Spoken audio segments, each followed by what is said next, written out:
Welcome, everyone.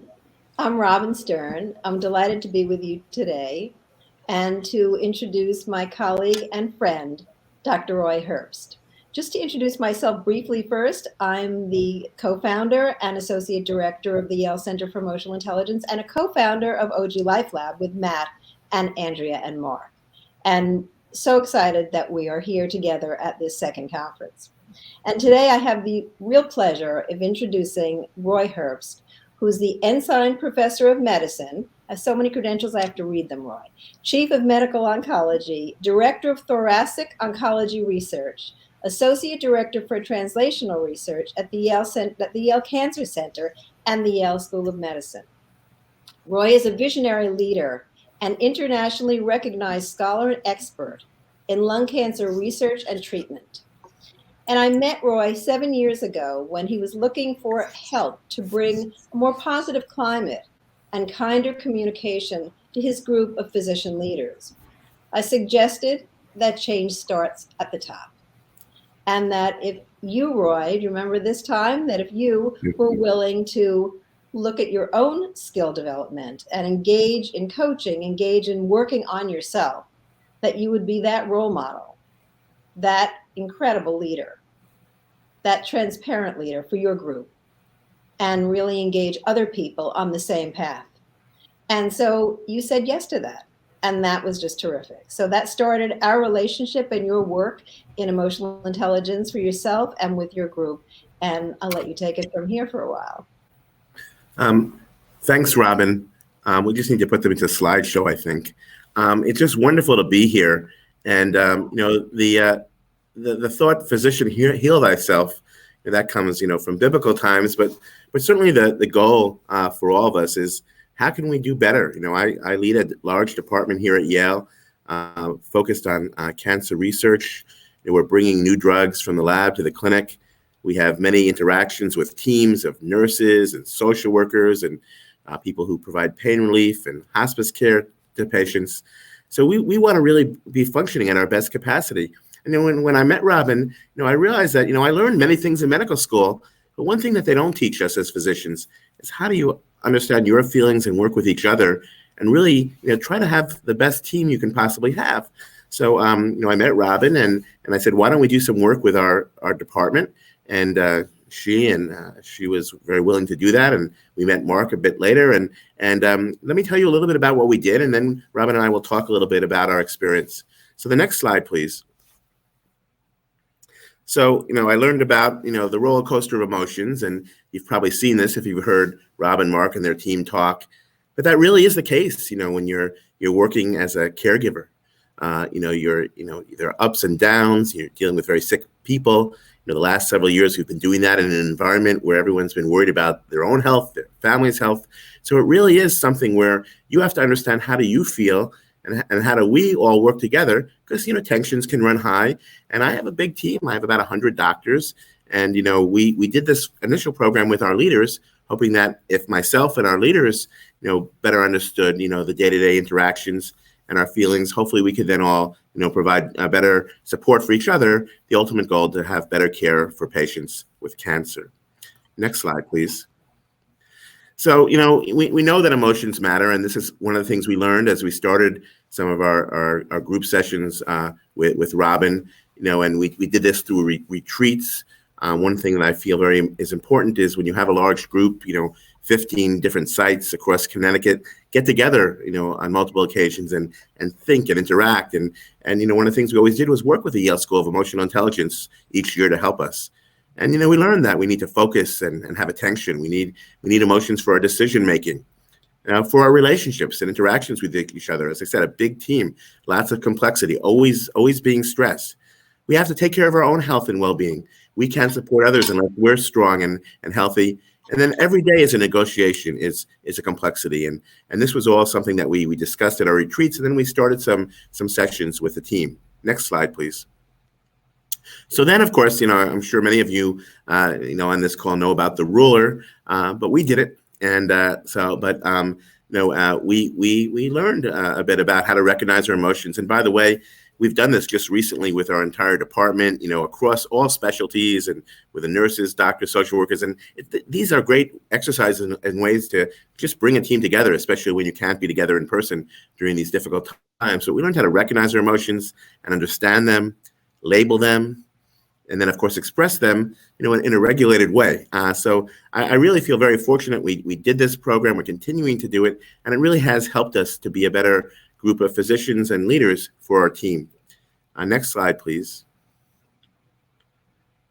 Now, if you hit it again, the first thing was, we asked each other, how skilled are you in EI? And I think, and I'll show you some of the things that we did. We all realized, myself included, we had room for growth. I think there was a natural tendency, given the work we're doing and that we do work in teams. I think we select for people who should be pretty strong in this area, but everyone needs work. I think that's the moral. And the next slide. And how skilled are you? Do others think you are in EI? And I'll show you something of myself. That what you think you might be doing is not always the case. So we did some testing to help us figure this out. So on the next slide. So, and no one take a picture of this. This could last. No one put this on the internet, but it looked reasonably good. This is actually a self-assessment and a competency profile. But we looked in. We did 360s, and we opened ourselves up. To our group. How in areas of self-awareness, self-management, social awareness, relationship management. And this is how I was viewed by my team. And one of the things that I did as a leader, and actually with a little bit of a nudge from Robin, was I did a faculty meeting and I went over this. And for the group, I did it more privately with each person. But this is how you learn by doing it. But let me show you the next slide. This was very, very, very interesting to me. So on the next slide, if you look where the shade is at the bottom, does not describe own feelings, and you see self versus people you lead. You see there's a little bit of a discrepancy there. So so this is important because you learn how what you think is not always the way you're perceived by the group. And how you express your feelings, your awareness, your interactions. So this was something that was very important to me. I'm not going to show you any of the actual comments, but I got some very good ones. Many of them were good, but there were a few that were quite telling and a few that actually made me realize that there were things I needed to work on. And I think every leader, of course, always wants to work and build the best team they possibly can. The next slide. So this is what we did as a group working with Robin, and we did this intensively once we had all these feedbacks.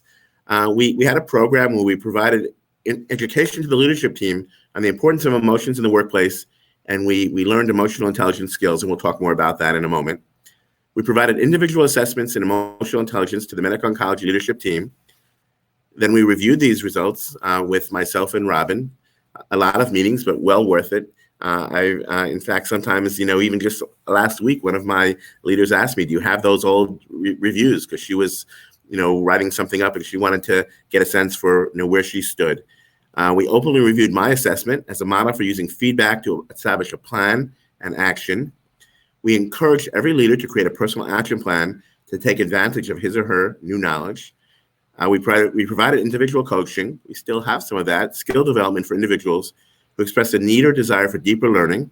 And that's very important. And many organizations, I've been worked in others, they'll give you a test and then you'll maybe have an hour of coaching and that's it. This has to be really nurtured. And then we provided training in emotional intelligence coaching to me so that I could supplement our leadership team again. And then our leaders working with their smaller teams, and then of course interacting with a goal of bringing the best and most compassionate care to our patients. So just to wrap up, the next slide, I have a few pictures here, I think. We've done this. We've had someone from the emotional intelligence group at every one of our retreats. You can see from 2015 to 2020. We didn't have one last year, unfortunately, because of COVID. We had morning office hour seminars.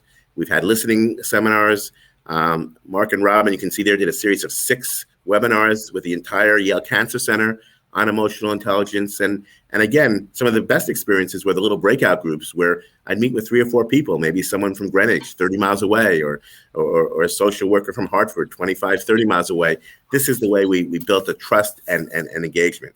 Then on the next slide, I think I have one more slide. Mark was the guest at our last retreat. This was March 5th, 2020. This was just days before everyone stopped going to work. And we actually had a few hours after the meeting where the whole department discussed what we would do if COVID really, met all the worst fears, which it did. And it was very nice to have Mark there. But, Mark talked about his book, and you can see me on the left. I found a little mistake in the book, so I helped Mark correct it, now that I had the added learning. No, but it's been wonderful working with Mark and Rob, and they really are, trusted members of our group. And that's the beautiful thing, they're right here at Yale. I can walk over to the office. It's just a block away. So I think on the last slide, I just want to thank you. It really has been, the reason I was excited to join today is emotional intelligence spans all of our lives, and certainly in medicine, and especially during this very challenging time, we're making greater strides in medicine than ever before. We have drugs and pathways that we can use to target cancer that we would never have dreamed of 20 years ago, not to mention 5 years ago. But it makes no difference if you don't get it to the patients in an effective way. If you can't get the patients in, if the patients aren't supported, if your team doesn't feel comfortable and have the ability to work to their greatest potential, we're not going to be as helpful to the people that we need to serve. So it's just been a wonderful experience, and I look forward now to chatting a little bit with Robin about what we're planning to do in the future and anything else that she chooses to bring up. So thank you, Robin, for all you've done for medical oncology at Yale. We really appreciate it here at the hospital.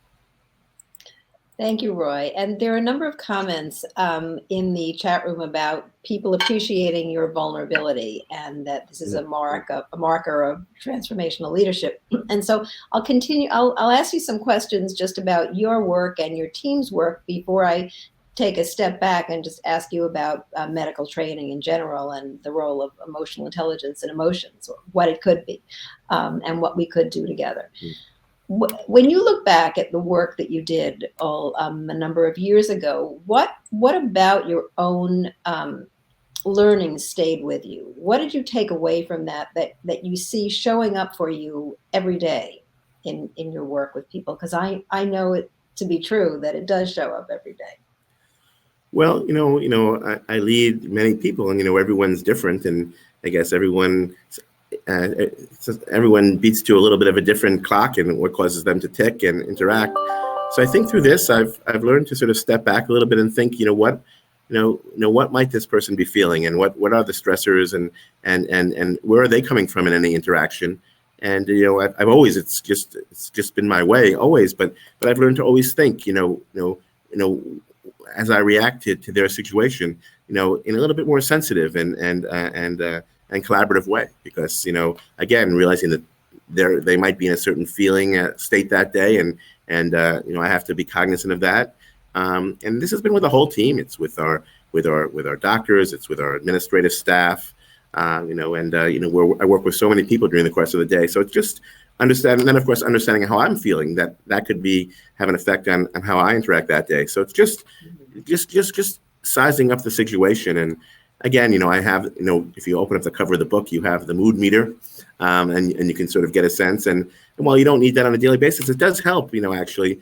And I got to tell you, not everyone took to this right away, but it does help, to sort of think, where are you in any given day? Because, I tend to be pretty high energy, but not always. And, sometimes there are other things going on, whether they be at home or elsewhere in life, that can affect my day. So it gives you a sense, how are you feeling? Where are you at that day? But also to recognize that the others that work with you might also be having those issues as well.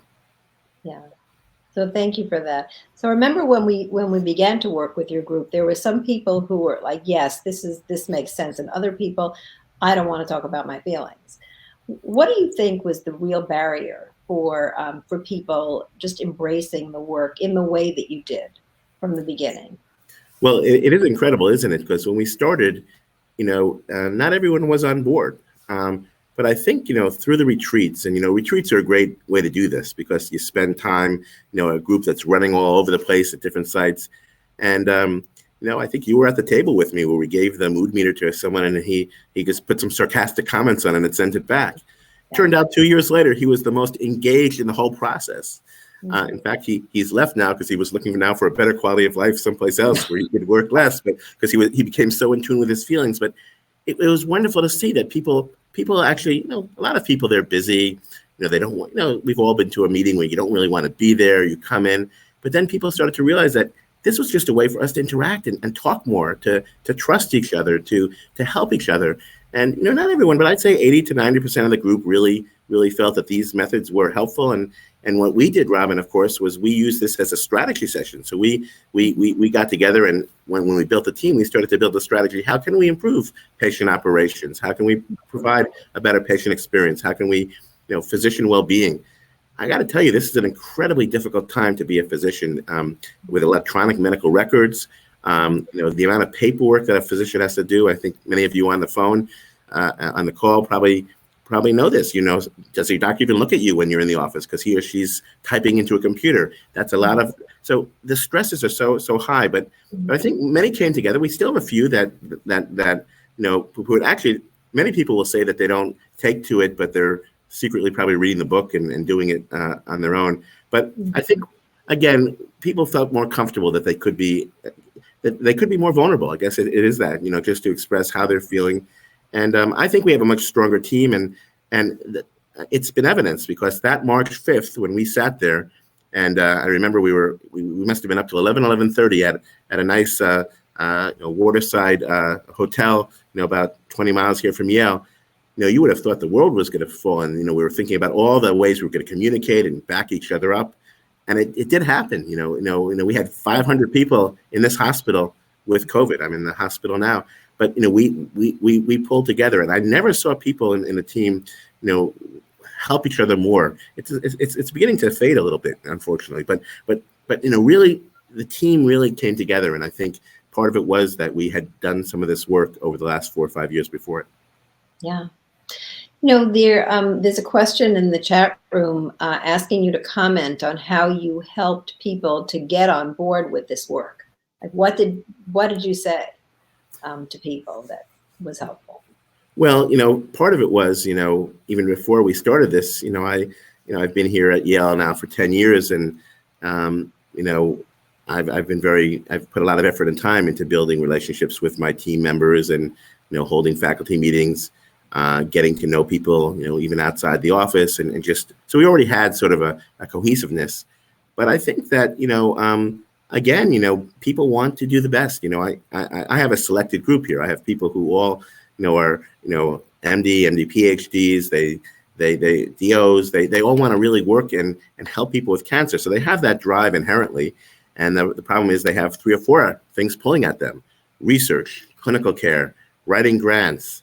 Maybe a kid at home who's not behaving. They have all that together.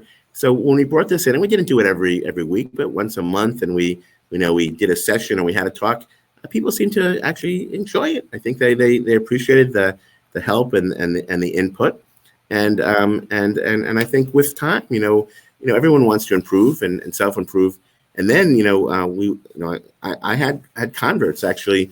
I have 2 physicians in my group, Tara Sanft, Pat Kuntz.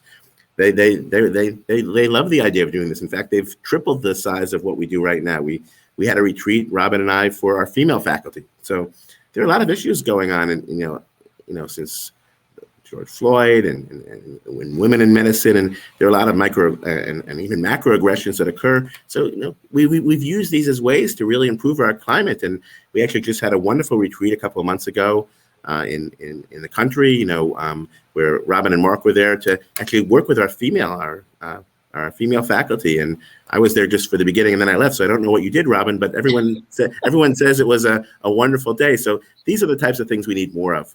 So people want support.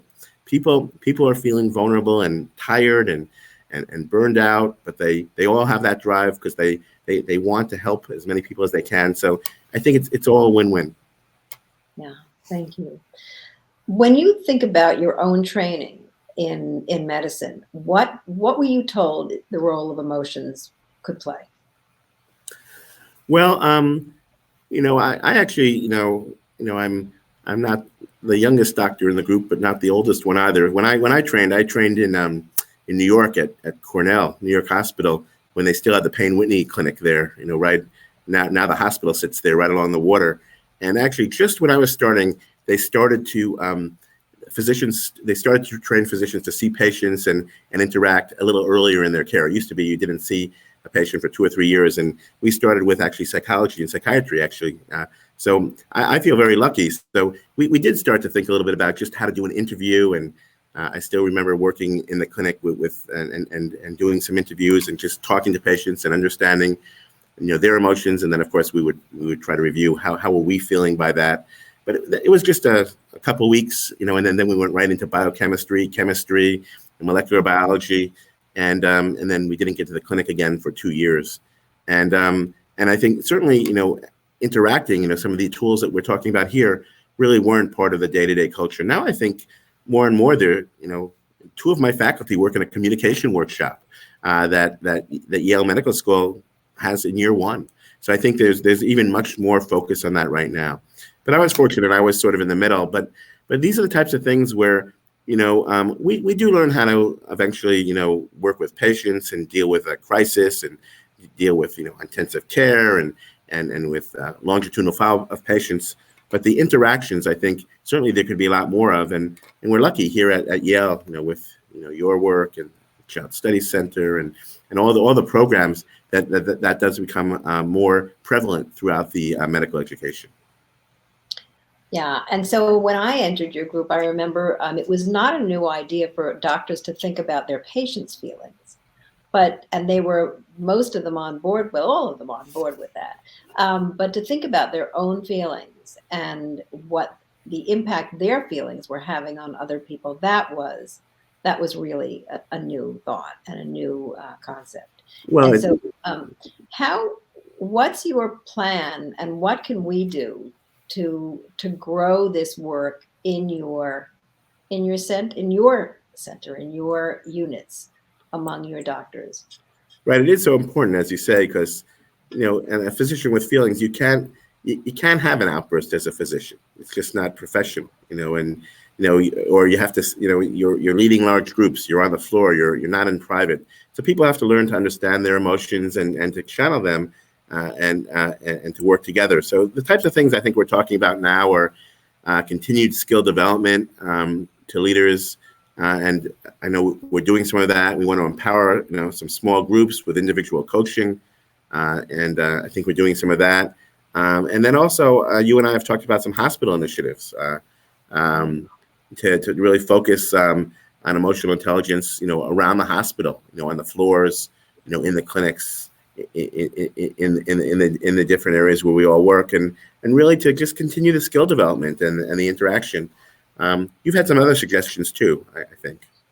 Yeah, but before we even go there, in terms of like onboarding new physicians and other things we've talked about, how do you imagine people who are leave your emotions at home, which is some of the people who are in charge of making these programs happen in roles different than yours, the administration, how do you imagine convincing them that this works, this is a good idea, it's having a positive impact? Well, we're already seeing that because, very often now, if there is someone who is having some issues at work or either with their feelings, their behavior, we'll often now call, groups like yours to help, because I think it's much more coaching and facilitation. I see it's much more prevalent in hospitals and clinics than it was 5-10 years ago. So I think administration is accepting that, because they realize, one, they need to take care of their team, because people burn out and stress are, I think, higher than they've ever been, and I would agree with that, because and we've seen that through engagement surveys we've done. So they realize it's a necessity, and then I think they want to have a productive work environment. So I think there's much more now of working with teams and groups to get them to interact. There are 4 or 5 groups, here at Yale now that I see doing this. So it's becoming a much more common thing. And I also think people have seen, in medical oncology, some of the programs we've done. I've been flattered to see some other departments now doing it as well. certainly I know you've been working also at the hospital with nurses and other teams. In fact, I think when I met you, you were already doing some engagements there. So I think the word is getting out, and I can tell you, I just include a few slides when I talk like to the Department of Medicine to update on what we're doing, and I got four chats. How can we get involved in some of that too? I think people are much more open because they want people to feel well, to behave well, to be productive, and that's the way. Especially now where there are more stresses in medicine, I think, than ever before, given the virus. Yeah, so I was going to ask you about that, whether the virus really has changed things, whether the virus has made it much more evident that people need work and focus on their mental health and emotional well-being, and that the aspiration of people getting along really well and being kind to each other is not going to happen if people are stressed out and depleted and exhausted and unable to do anything about it because they don't have skills. So can you talk a little bit about the impact of COVID on this kind of work, or the acceptance, you're thinking about the acceptance of this work? Well, like anything else, it's been a roller coaster. So I think early on, yes, I think with COVID and, people were more inclined than ever to focus on their feelings and supporting each other, supporting themselves, put your life jacket on before you put it on someone else. Mm-hmm. And we saw a lot of that. And I got to tell you, for 2 or 3 months, despite all the worries that we all had, I've never seen people interact with more respect and caring and, people covering each other. And it was really an incredible time. And then, like anything else, we had a little bit of a lull. People relaxed a little bit, and then we had the second wave, and then we saw that again. But at that point, people were more tired. And I have seen fatigue come in. Mm-hmm. We haven't had as many interpersonal interactions. I think Zoom is good, but my personal feeling it doesn't take the place of two people sitting having coffee, in the break room. And I've sort of noticed that with our team. We're still not fully back yet. I'm in an office, but there are probably 2 people on this whole floor. So that is an issue. People are together on the floor where they're caring for patients, but it would be nice to be able to talk during the downtime. Given some of the tools that we've learned. And now I think we're getting to a point where I've noticed people stressed as they're coming back. Now we need a double dose and a new initiative, because people have gotten accustomed to working from home. I'm leading our clinical trials office here now, and it's hard to find and maintain staff because it is a tough time. People want to work remotely. We have to be flexible now. We're letting people come in just for a couple of days because it's a readjustment now. The world shifted, so we're sensitive to that, and that's certainly I think where some of the programs, if we're working with our teams now would be a perfect time to do more efforts. To try to team build and understand emotions and work together. So you and I have been talking a little bit about that, and I'd love to think about it more. Of course, in someone like myself, I need my upper administration to support it, and I've been pretty impressed here at Yale New Haven and Smile Cancer Hospital that people, every time we've asked for a new program recently, we've gotten support.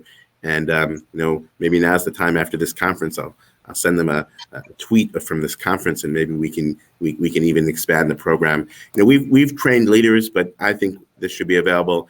We've done 6 or 7 of these programs to everyone throughout the institution who's looking for some new ideas to help them support themselves and others.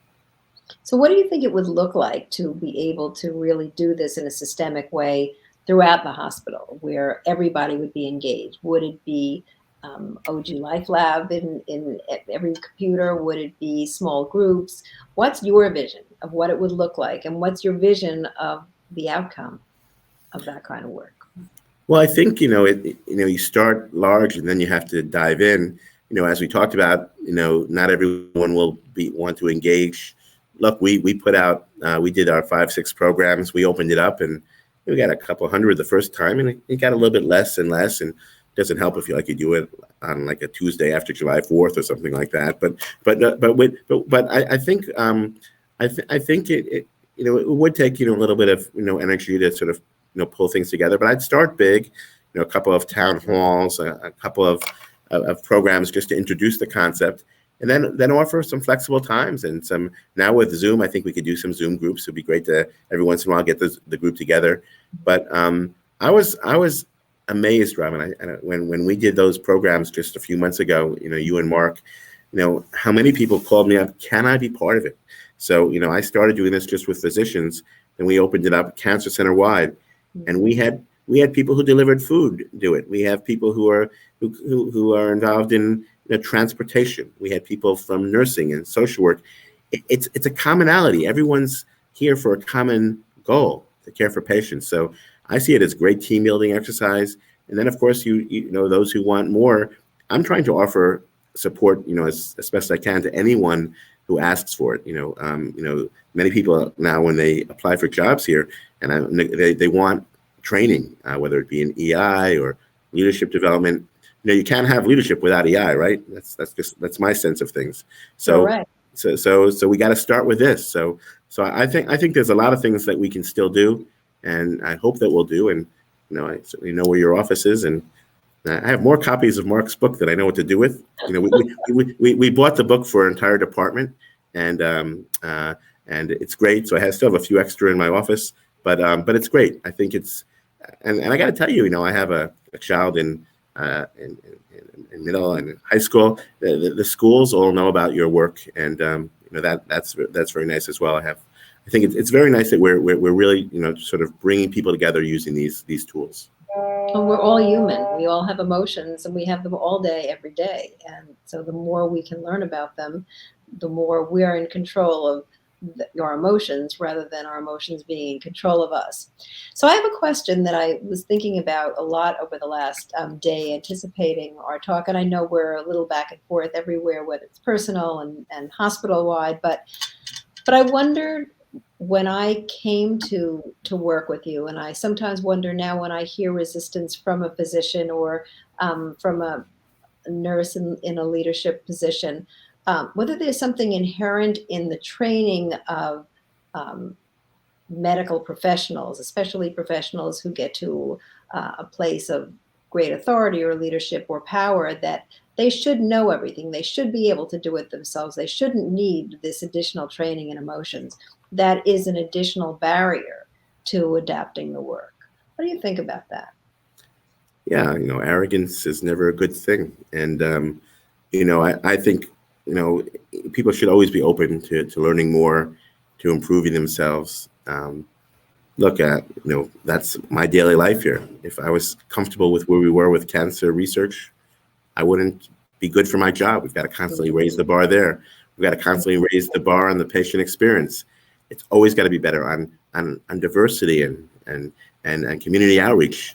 We've got to do more. We're constantly striving. So why shouldn't we constantly strive to be the best as we can be in our interactions and for our own personal health, because we have a lot to do. So no, I think people need to just be open. And you're right. Some people, maybe they don't admit it, but I've noticed that almost everyone in the group took to it.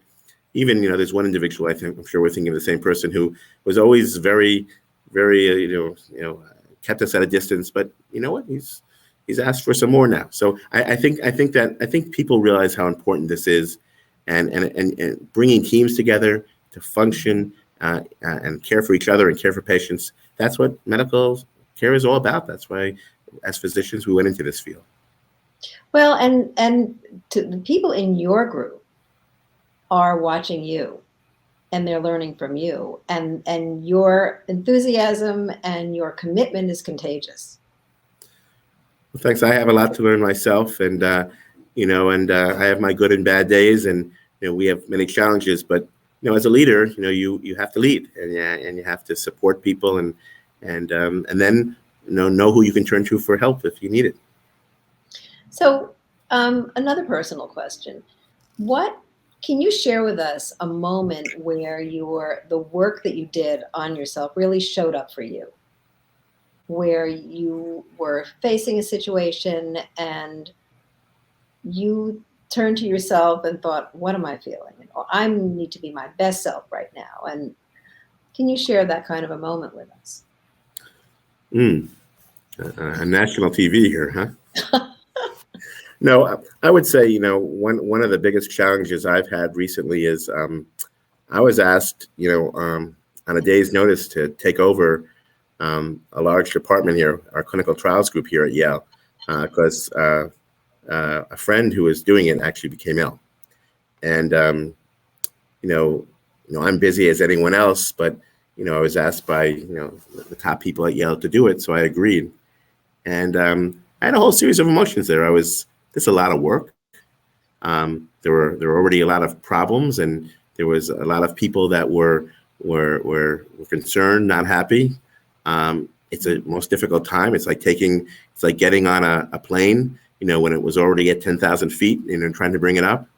And what I did is, and we still have a lot of work to do, but I think having had some of these skills, and I just took a deep breath, and I realized part of the role was to lead, to inspire people, to listen, understand that there were people, if I were to go out there and say everything was okay, that wouldn't be good, because there were many people who felt that they had too much burden. So I had to be sensitive to that.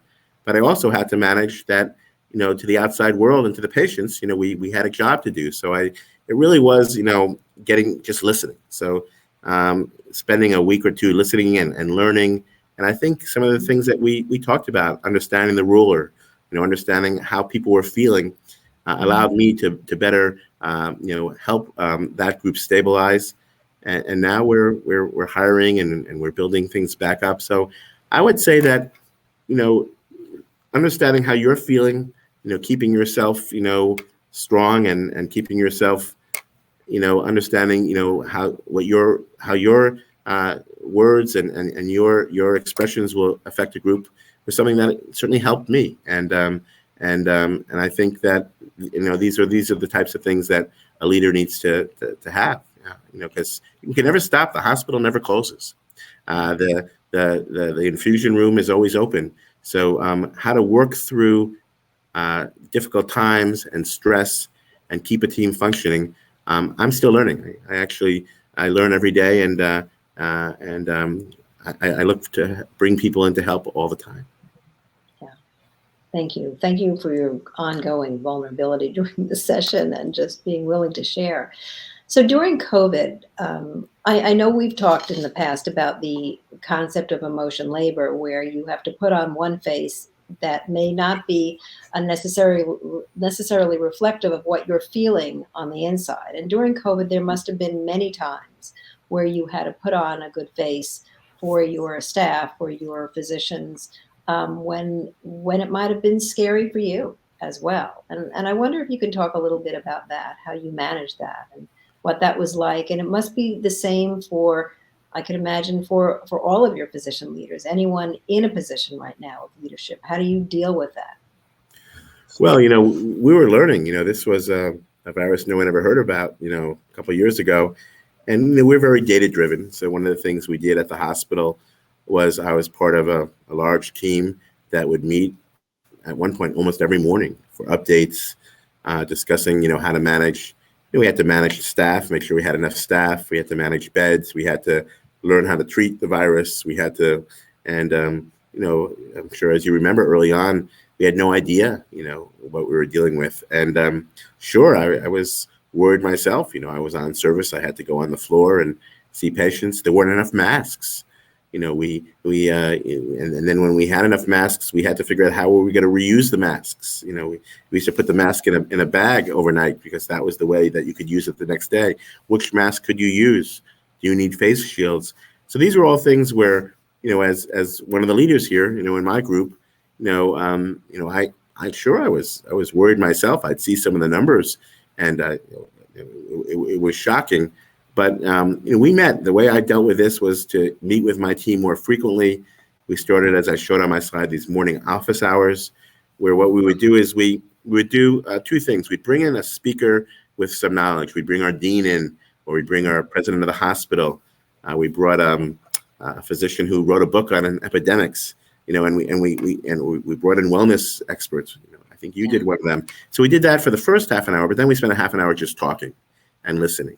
And that's again, how do you feel? And not everyone shared, but we did that. And I think that helped the group to better cope and better take care of themselves. And then, my administrative assistant said, "Why don't we do this for the administrators?" I said, "That's a great idea." So, with you, we organized some of those, and it gave, people who are program managers or administrative assistants, they had a chance.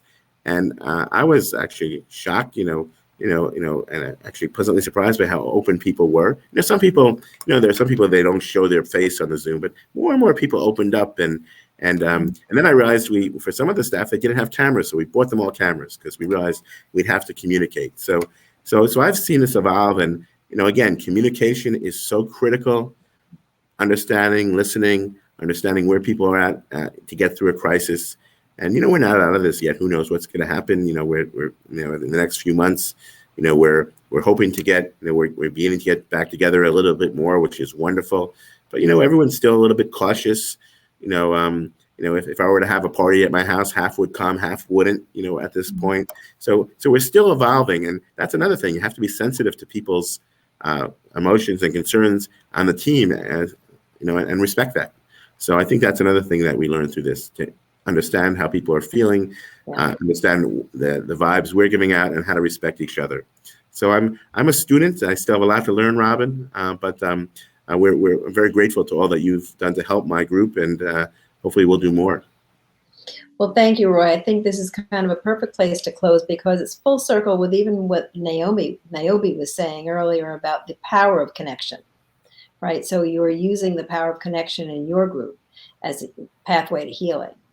People coming together and relying on each other. And you saw that was so important and happened on a daily basis during COVID and does during the crisis. So thank you so much for your generous sharing during this time. And I know the audience has appreciated it too. And I know that I have really enjoyed working with you and will continue to work with your group. And Mark and I are here for you whenever you want us and need us. And with your vision and with your role as leader in Yale New Haven, your physicians are very lucky. Well, I feel very fortunate to have met you and Mark and your team, and we'll do more together. And hopefully other programs can do similar things, because I think it's been very helpful. Thank you, Roy. Thank you so much. Thanks to both of you guys. That was amazing. Thank you, Roy, for sharing. And, as the son of a retired surgeon, I'm a big booster for the concept of emotional intelligence in medicine. It's a little late for some doctors, like my dad, but so inspiring. We've had a great time working with the pediatric oncology nurses at Yale New Haven, and the Emotion Life Lab that we offer has really proven, I think, very effective at taking Mark and Robin's learnings and helping people scale it. So thank you so much for sharing, Roy. Just a bit of housekeeping for everyone. We're going to take a 30-minute break. You can exit this session and go to the lounge and kibitz with folks about interesting topics, or you can go grab lunch or whatever combination you want to do. We'll reconvene in 30 minutes, and we'll have 2 tracks of conversations. One with James Kinney from Ogilvy, who will be talking about emotional intelligence and DEI work as well. And then our partner, Nina Mazar, who will talk about cognitive bias and how honest people can act dishonestly. So we hope you'll join us back here in 30 minutes. And with that, I think we will end the session. Thank you to everybody for joining in. Hope to see you all back in 30 minutes. Thank you, Roy. Thank you. Bye.